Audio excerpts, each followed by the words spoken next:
Good evening everyone and welcome to the next analysis video. Here we have someone starting on Soldier. His name is Sitsix and he's in Diamond, I think around 3100, and we're going to start and jump into this and see what we can get from it and analyze it and see if we can help improve his gameplay. So starting up, I was going to say starting up on the cafe is a great place to start, but then he dropped down. Now a problem with doing this, Soldier should always be up in the cafe. I know your team was far pushed forward, but yeah, you're gonna have to end up going up there anyway. Like if you were McCree, then you wouldn't have to do that because you want to play down on the ground with flashbang to help your teammates out. But in this scenario, you want to be up on top. And now the problem with starting on the ground and then going up is that you're wasting that many seconds going back around to the top unless you rocket jump up there, which is not what you want to be doing when the enemy team is pushing, because you're going to take damage and not have your rockets ready. So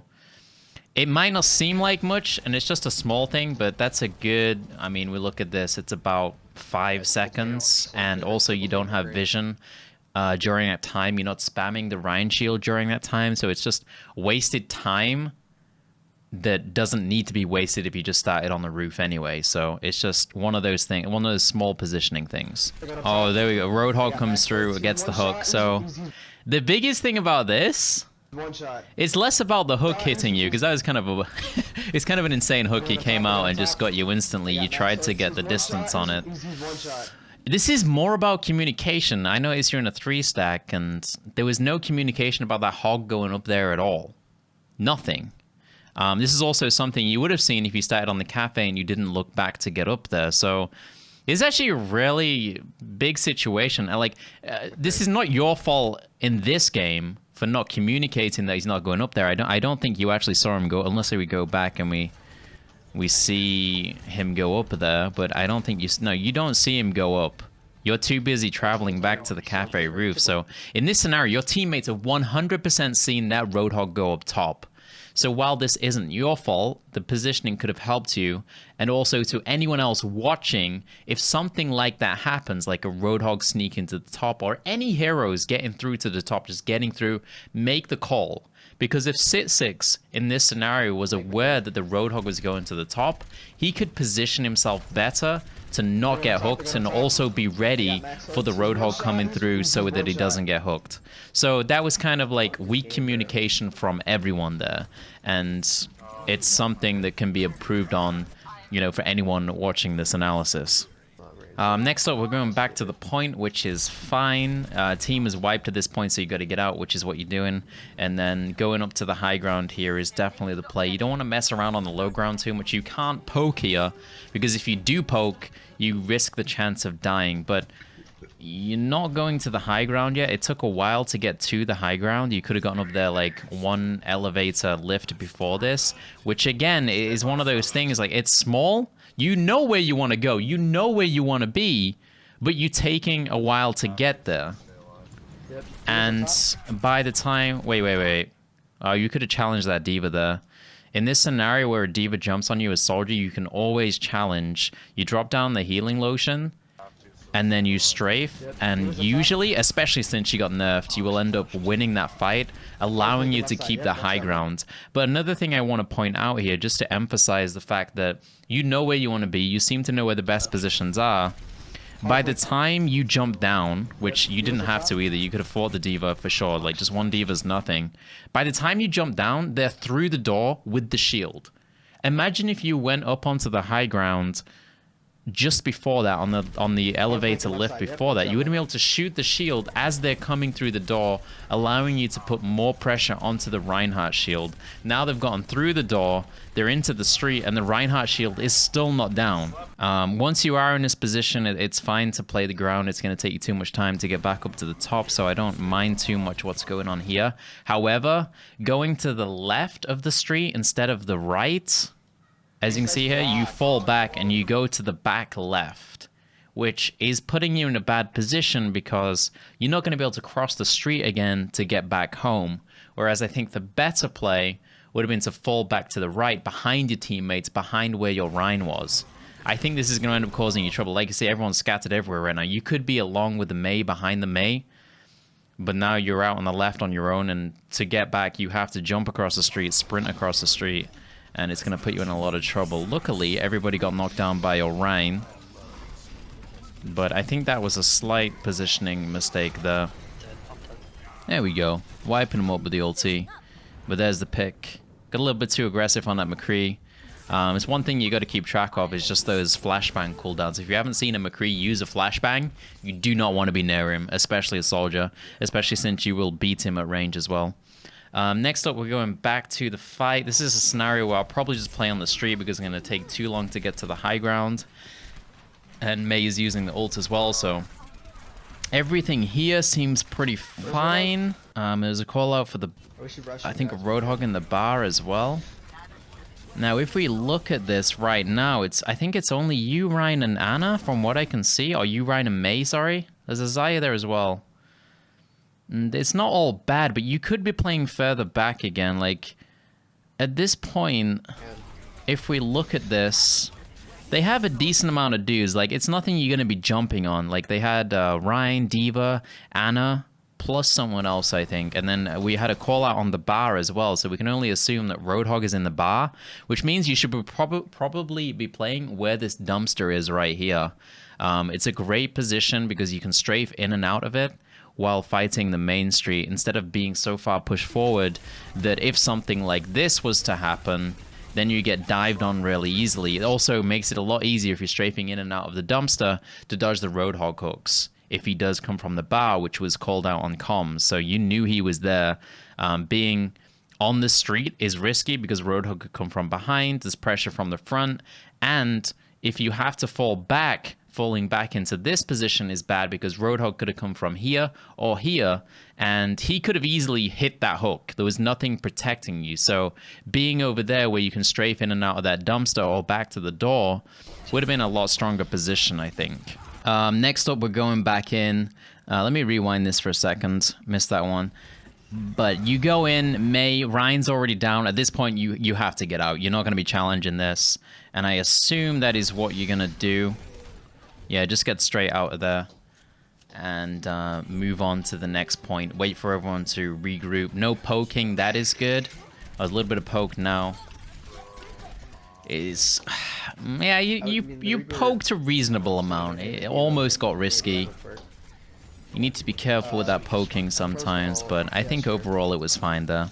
So now everybody is back. There's a couple of positions you could play here. You could play on the main street. You could have tried to go to the high ground, but you would have had to deal with a D.Va, which is not too much of a problem with D.Va in a current state. But I think since they do have that D.Va, it's probably better just to play on the main street. Or you can play to the right here, which looks like where you're going to go to. I got no problem with this, because you can poke in and out of these boxes. Oh, and then we drop down to the main street anyway. Shooting a bit of Roadhog. It's all good. And then spamming the shield. Yeah, your team kind of got crushed there. So now all you can really do is fall back. And I think this is just going to be a steamroll because your team's going to be staggered from this point. Let's have a look. Yeah, you just try to jump back on point and you just get steamroll. So that was there was a lot going wrong there. I think one of the biggest things is a compositional error here as well, which I didn't touch on. If we go back to, let's see if you hit tab anywhere. The composition here, the reason why this is a bit weak is because they're playing a standard-ish composition as well as you guys. But you guys have the Mei, which makes it really awkward because you don't have a Roadhog either. So you're really lacking shield DPS. And I feel like in a lot of those fights, you were just losing the shield first. And the reason why that happened is because they had a Roadhog and you didn't. The heroes that you've got to do DPS to a shield are not that great at DPSing a shield except for Soldier. So if you are going to play this composition where you're going to play more shield focused, it's definitely good to pick up that Roadhog because he's pretty much the highest shield DPSer in the game that is mobile and actually usable. You know, we're not talking about Bastion here who can't move and, you know, most of the time is not going to be that useful to the rest of the game. Funnily enough, this guy did say, "Oh, we needed more damage to break the shield." I think that was completely true. Yeah, we never even really combined ults. But I don't think people in this game are realizing that Roadhog is the big shield DPS. You do jump onto Roadhog here. So when you've got Roadhog and Soldier, that becomes a really powerful combination for just burning down shields. And this composition right here is pretty much the standard composition right now. Roadhog and Soldier for shield DPS, Zarya for the ults, Anna for the combination with the Soldier and the fact that she's just an incredibly powerful support hero, Lucio for the speed boost on attack, and then obviously Reinhardt, because Reinhardt. So with this kind of composition, a big focus should be shield DPS, and the general goal, like there's basically two ways you can play Roadhog. You can play him as a big shield DPS guy and then try and get the shield down as fast as possible and go for picks after the shield is down, or you can play him as a flanker, but I feel like the composition you've got right now is more suited towards just spamming the shield along with the Soldier, which, assuming they don't have a Roadhog and a Soldier, you should get through it faster than they do. Which looks to be happening right now. They do have a Roadhog, but he's playing more flank style, so he's not working on your shield. And that was a fine play. I do like that your team is going for the high ground here. It's definitely the way to go. Oh, you're kind of split, actually. I thought everyone was going up there.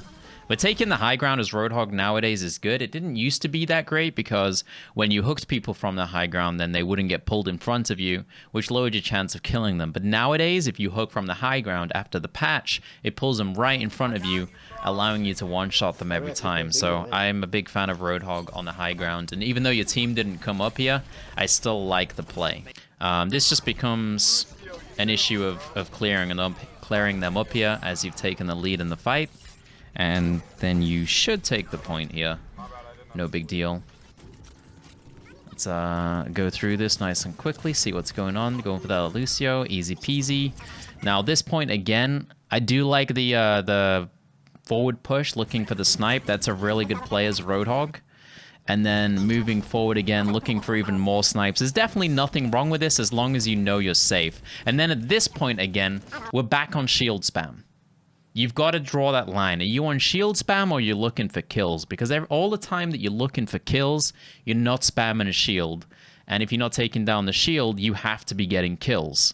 It's quite an easy balance, really. So at this point, you just start working on the shield again. And as you can see, now that you guys have the Roadhog and the Soldier, their shield is just getting completely wrecked. And it's giving you guys so much space to push in. So I don't know if you intentionally picked Roadhog for that reason, but that is the reason why Roadhog is so powerful right now. One of the main reasons why Roadhog is so powerful. Obviously, he's got that big pick potential as well. And maybe you guys did get a bit aggressive there, but I think overall the play was fine. You guys just lost to Lucio here, and you're deciding to push, and you did go for the flank as well, which I disagree with. Like I said, the big purpose here is to spam the shield. You guys are going in now with an ult, and I think you guys take this fight, but I do think it's a mistake to go around for the flank there. Especially when your Soldier has an ultimate. If you guys just wipe down the shield when your Soldier has an ultimate, that's just going to allow you to push through with Soldier's ultimate. As you saw last time, if you had Soldier's ultimate during the last push, you got the shield down, you could push forward, and you could have taken everyone else down as well. So shield damage is something you really need to focus on as Roadhog. So back on the main street right now. They've got no shield. Oh, Roadhog on the left. And that's a pick on the Lucio there. So this should just be a hard push into the point. You should be communicating with the team right now. We've got one pick. Let's get the fuck in there and murder them, pretty much. Because I don't think they have many ultimates either. So, yeah, easy kills to take this point. Or at least it should be. And your Ryan should be a lot more aggressive here. This is where communication comes in. Ryans, or people don't always notice that you have an advantage.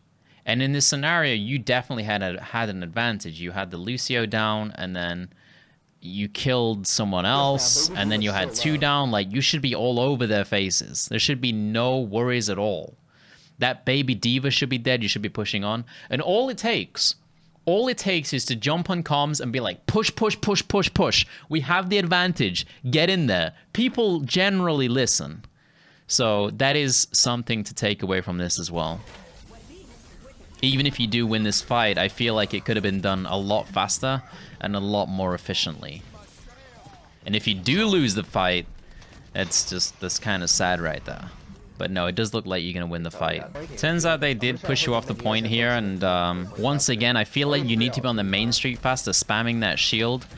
Their Roadhog is very flanky, which means the good thing about this is if their Roadhog is really flanky and you're spamming the shield, their entire team is going to get wrecked as long as their Roadhog is not getting a pick. And considering that you're calling it out on the comms, it's very unlikely their Roadhog will actually get a pick. As you can see, you guys are just rolling over them. And where is Roadhog right now? Where is their Roadhog? He's probably still in the bar or something like that. He's going to pop out at like the last second and he's going to die around now. There he goes, he dies. So the fact that their Roadhog is flanking is a good thing for you if you're going for that shield DPS game, because they're just going to completely lack in shield DPS. His Lucio is fucking crazy, by the way. He keeps doing that. I don't know what his deal is. All right, so once again, after taking the point, you pushed up forward, which is really nice.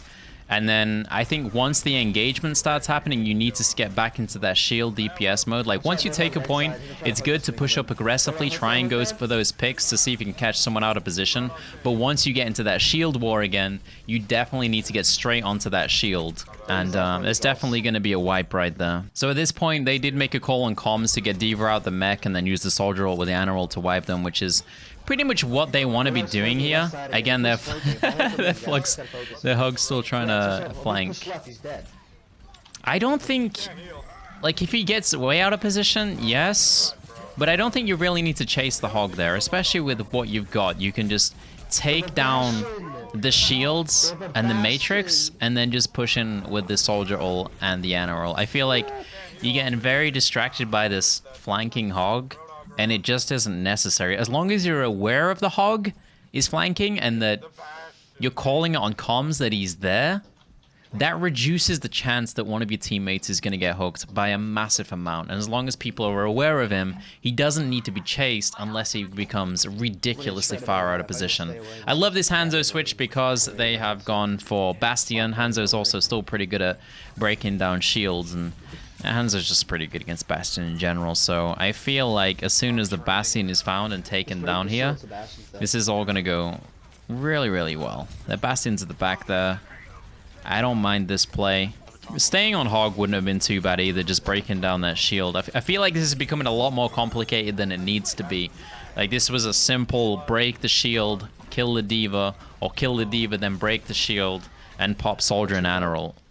Whereas it's become this complicated game of chasing the flanking Roadhog, switching to Hanzo to try and kill the Bastion. And this is one of the things that happens when you don't focus on the main purpose of the game. It's easy to overcomplicate things when it's simple. You shoot the shield. You know, that's all you need to do.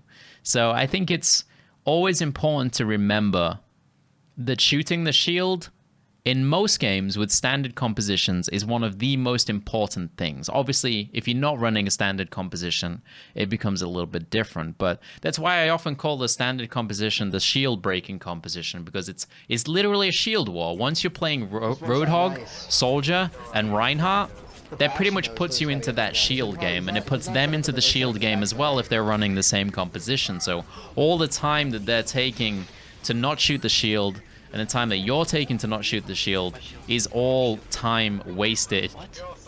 Into getting an advantage in the game. So I think the biggest thing to take from this is to get into your positions faster, because I think there was a lot of opportunities where you had the right idea of the correct position, but you did something before that and you didn't get to the position that you needed to be in, which would have helped out a lot. Those seconds, those 5 to 10 seconds of shooting the shield and doing damage and having vision from the spot that you want to be at are very important. It happened on both the first push where you were Soldier and you had to run back to the cafe, the second portion of the map as well, where you could have been on the high ground as they came through the choke point. I think another big thing as well is realizing that you can fight D.Va as Soldier. That is huge. You can 100% duel her. And the thing is, even if you're losing the fight because she gets like perfect headshots or something, you can just run away from the D.Va. You can drop off the top, but most of the time you will beat a D.Va in 1 vs 1 with as long as you've got the healing grenade up. And then I think realizing the correct role for the hero that you're playing at the time, and on attack, I think the correct role for Roadhog for 99% of the game was just shooting the shield there, taking it down so you can get picks. As soon as the shield is down, then you can get picks. Should only really be going for flanks with Roadhog if you've got a flanky type of composition, or you know for sure that you're going to get a kill, or you have the advantage, like when you take a point, there's no reason not to push forward a bit ahead of the cart to try and get that pick that can allow you to snowball. And then also on top of that, for other people, is communicating the position of the enemies, which I feel like started to happen more later into the game after you guys realized that the hog was flanking so much and going for picks. But I feel like near the start of the game, there wasn't much focus on calling out that hog position, even though your entire team saw him run up to that rooftop. Anyway, Sitsix, thank you so much for sending me this video to analyze. I think if you do change a few small things in your gameplay, then you can definitely climb. If there's anyone else watching this who wants to have their game analyzed, check in the comments below on how to go about sending me the file, and I'll see you guys in the next one. Thanks for watching, guys. Peace.